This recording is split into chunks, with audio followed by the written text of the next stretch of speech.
Welcome to the Q Podcast. Q is about conversation. If we're really concerned about ending poverty, we've got to be more concerned about creating justice. Our cultural products as Christians need to both defy and resonate with the culture. And God's doing amazing things. His church is expanding, his church is growing. It's not what's the purpose of my life, it's what is the purpose that's been assigned. Stay curious, think well, advance good. This is Q.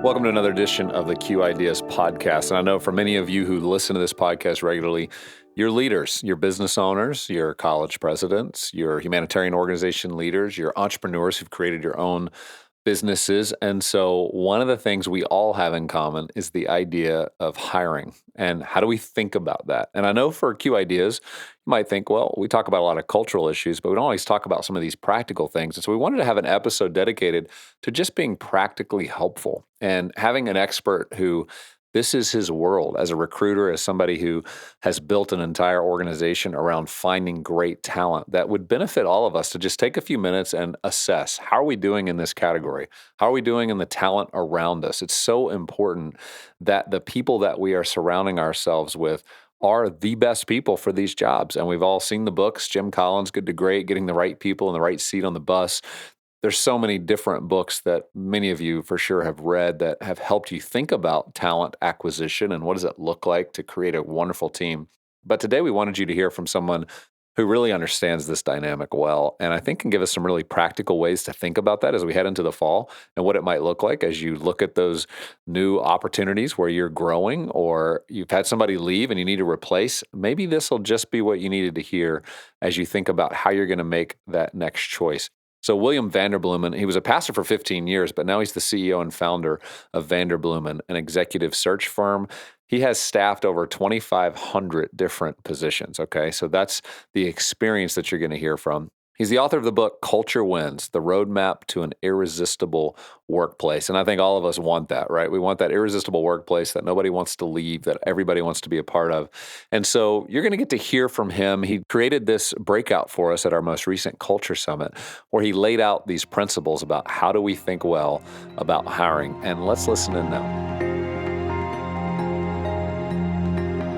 And I'm thrilled to get to talk to you today about hiring.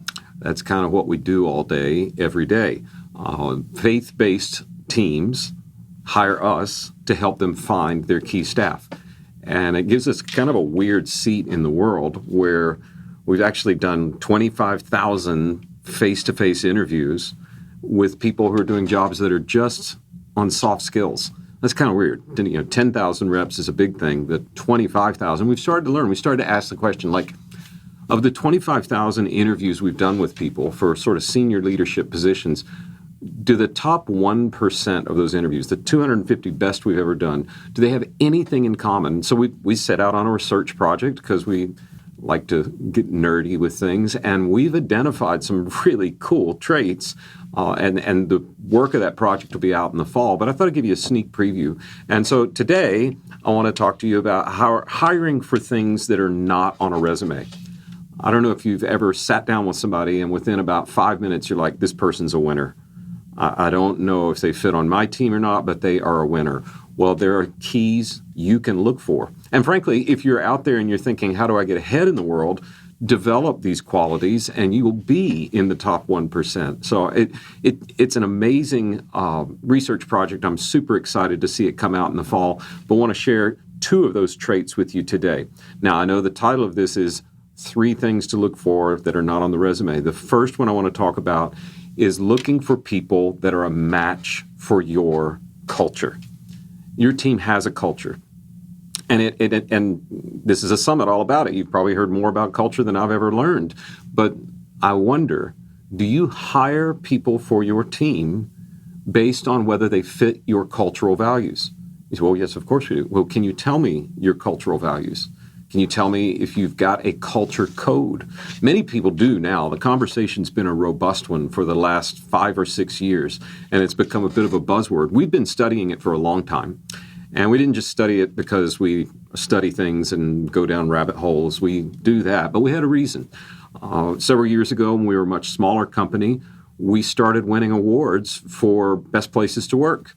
One year we won 6th best place to work in Houston. The next year it was 3rd best place to work. And then we won like top company culture of anyone that was surveyed by Entrepreneur Magazine. So we were winning all these awards, and my staff kept coming to me saying, we need to write a book about culture. I'm like, why do we write a book now? I don't have time. They're like, write the book now while we're still winning awards. Sooner or later we won't be, which is true. So we sat down and we said, well, what can we write about culture? We looked, there's some really great ones. Work Rules is sort of the Google culture book. The New Gold Standard is a fantastic book by the management team at Ritz-Carlton. Mercedes has a book on culture. The Nordstrom Way is another one that we have as required reading when you come join our team. But each of the books that we found just told the story of that company's culture. Here's how we do it at Nordstrom. Here's what this looks like at the Ritz-Carlton. And you don't want a book about how we do things. We're a faith-based search firm. I mean, who's going to mimic that? It's the tiniest niche there is. So instead, we said, what if we went and identified 150 different organizations that are winning these awards? And we won't make it 150 churches, and we won't make it 150 simply Christian organizations, but let's just say 150 organizations, the bulk of which are driven by values. Now, some of them were purely secular. We had one software company that designs things for Wall Street investment firms. And they don't have any sort of faith moorings at all. But then we turned around, we had Dave Ramsey as someone we studied in North Point Community Church. So broad-based study of 150 different organizations that are winning awards for best places to work. And so what do they have in common? That led to two things. It led to a tool that we said there are, just at a base level of culture, but healthy and toxic. There are 8 common areas that these people are working on, and they're moving from toxic to healthy in all 8 of these areas. You can actually take a free assessment of your own team. You can do it individually or as a team. If you just go to theculturetool.com, you'll find everything you need to find, and you'll join 3,000 other organizations that have now become a pretty big sample size of how are we doing in these 8 areas. Where are we a little toxic? We need to get better. Where are we doing really well? And if you totally geek out and you want the big, long report from us, you can pay us a little bit of money for that, but it's not a huge investment. So that was sort of a base plate of what we learned about culture. And then we learned that each of these organizations had congruencies that they didn't even realize about how they built their cultural values. That turned into a book. What do you know? I have a copy of it right here. Shameless promotion. Culture Wins was the result of our study. And in that study, we show a roadmap for naming your cultural values. Here's one quick way to start to discover your cultural values. Ask yourself as a team, when we are functioning at our very best, what are we doing that's common to us, that's uncommon to other organizations around us? When we're functioning at our best, what are we doing that's common to us but uncommon to others? I'll give you a personal example, and that'll lead into the 2 traits to look for in hiring. In our world, I started the company. I was responsible for winning business so that our family could eat. So if you called me in the early days and said, could you come talk to me about a role we need filled, I got back to you like that. I mean, I almost drove through a hurricane to get to our very first contract. And they said, please just wait till the storm passes. Oh, I can be there right away. I ended up hiring a lot of people like that. And it was kind of crazy. We'd get back to people within a minute. And everyone around us said, that's really strange, William. People don't do that. We kept hiring around that. It became one of our core values. And it's actually one of the traits in the top 1% of interviews we have. And that is ridiculous responsiveness. So what do you do with your values once you know them? You start to interview for those values. If you are ridiculous in your response time, you're going to feel at home with our team. And we're a little weird that way. We call it our kind of crazy. So when we interview, we're looking for response time.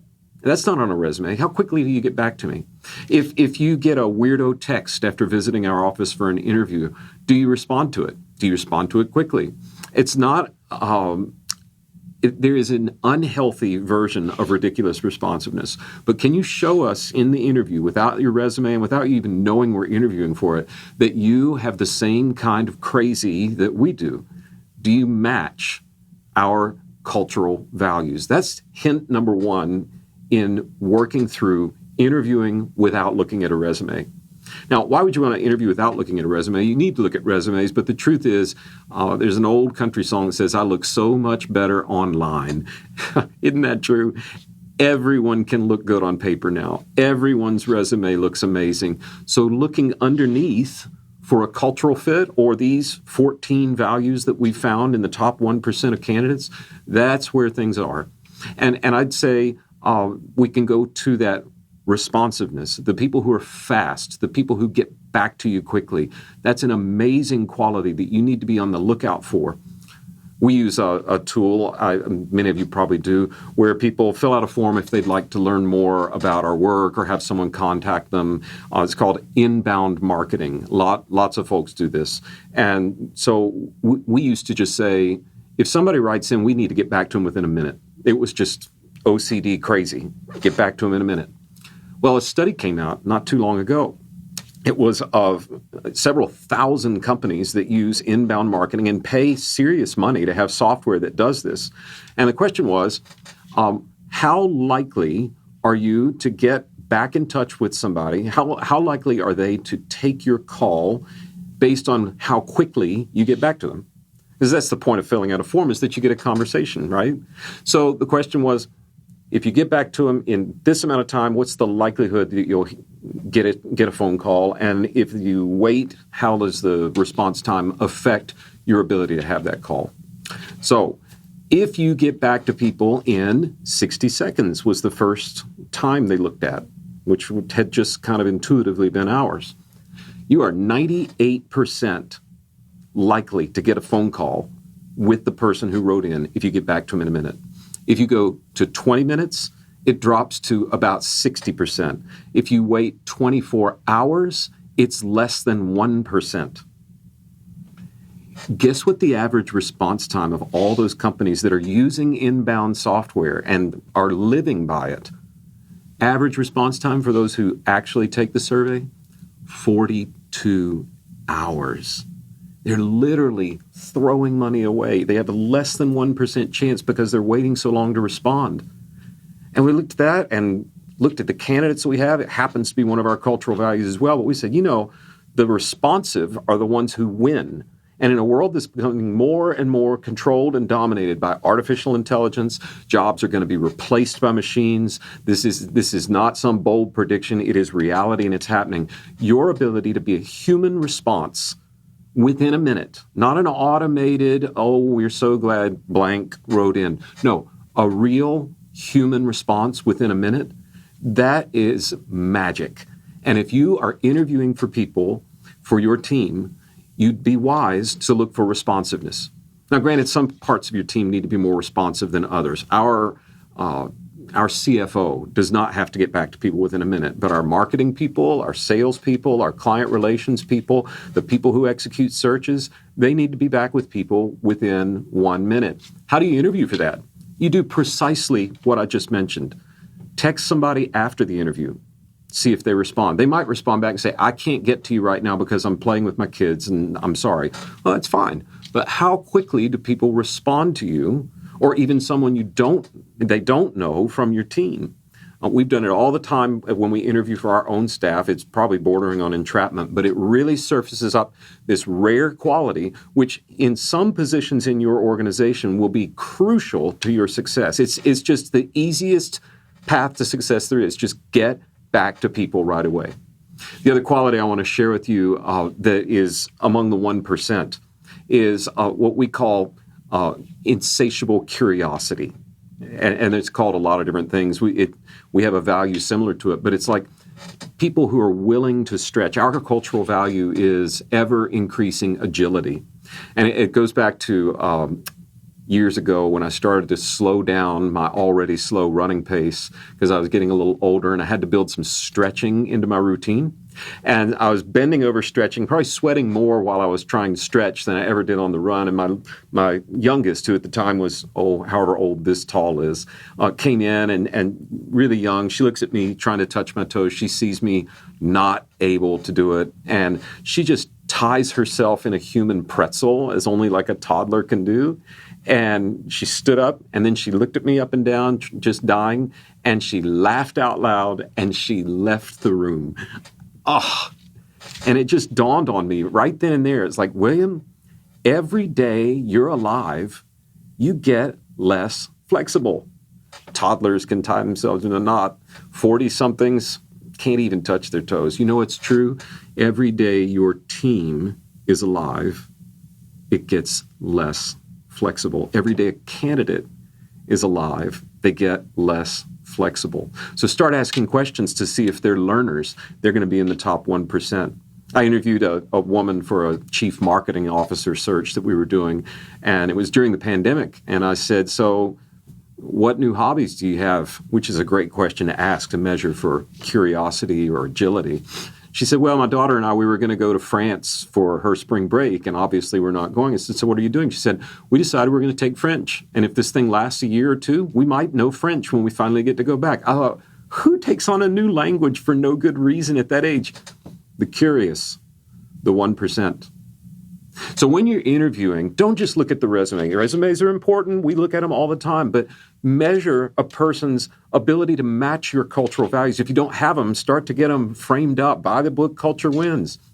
Look for people who are responsive. Look for learners. And look this fall for a big, long research project that'll give you keys to all 14 of those areas where you can improve or you can hire people that'll make your team one of the 1% teams.